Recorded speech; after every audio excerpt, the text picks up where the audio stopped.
Mantemos aínda o capítulo municipal, xa que o programa A Estrada Camiño de Saúde organiza xa actividades este venres.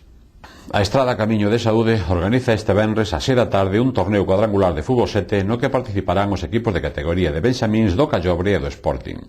En total serán uns 50 rapaces e rapazas que participen, dado que esta categoría federativa é mixta.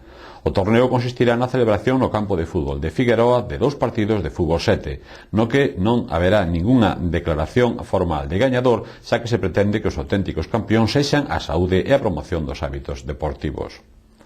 Por outra banda, e dentro das actividades promovidas por a Estrada Camiño de Saúde, mañá terá lugar unha charla sobre a corrección postural para os alumnos do Obradoiro de Emprego, e o vindeiro xoves ás 8 da tarde dará comezo o Obradoiro de Cociña Terapéutica.